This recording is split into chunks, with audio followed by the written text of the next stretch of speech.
So let me ask you, Delta Airlines CEO Ed Bastian said that Delta will not be forcibly removing passengers who don't wear their masks. What do you think of that decision? I don't think it's a great one. I think that I have some empathy there because the federal government is not backing this up, and that's really what we need here. I just flew on Delta yesterday. Actually, they did a very good job with social distancing and messages, and everyone was wearing masks, and it was very orderly. But it is very important to send a clear message to the traveling public that this is an expectation and there will be consequences if people do not follow this instructions. Every single person has to be wearing a mask in order for this to work. And this is really important. As we saw yesterday, the European Union is talking about not allowing American travelers to come back. We just saw Phil LeBeau talk about the fact that travel is down 81%. So we're talking about it rebounding a little bit, but people are not, we have to be realistic about this. This is not sustainable. The airlines are going out and trying to get cash. They're going to be burning through that this year. They're trying to do everything they can.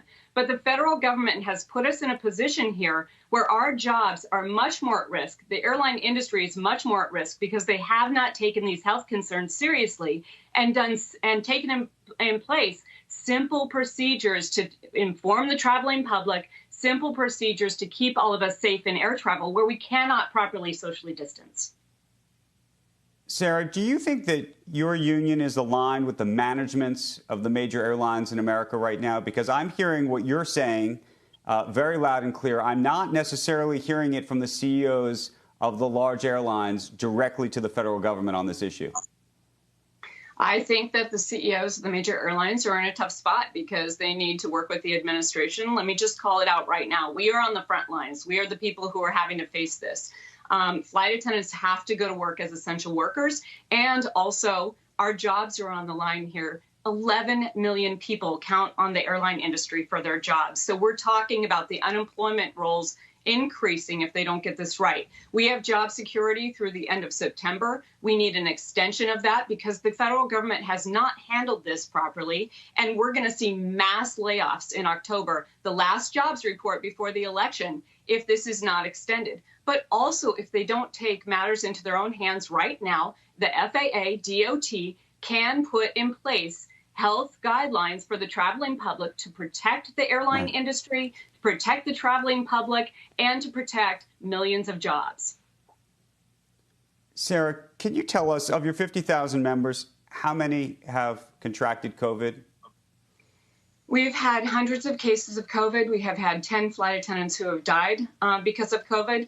But we've also had other flight attendants who have suffered severely and have said, please take this seriously. Take this seriously. If they do not have proper safety procedures in place that are enforced, that everyone understands, and we're treating this as though we're all in this together, then the risk is too great. People have suffered really greatly for this. And you know, flight attendants are very concerned right now about the stability of the airline industry. We are used to flying to every corner of this earth.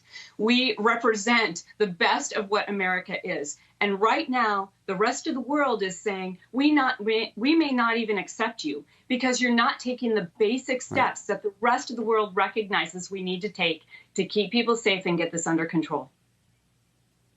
What percentage of your members are saying, you know what, we are not going to work right now, either because of an age issue, because of comorbidities, or other preconditions?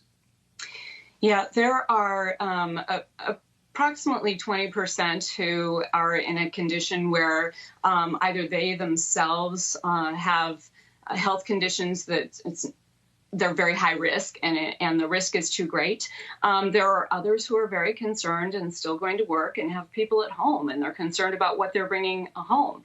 But we also have a whole group of flight attendants and other aviation workers who actually can't get on the job. And the only reason that they still are getting a paycheck, even though it's about half of what they're used to because they've lost their overtime hours, they're still getting a paycheck because of the CARES Act and because we were the only industry that actually worked to get a relief package that focuses that money directly on the front lines to pay and benefits for the workers to keep us on the job and out of the unemployment lines.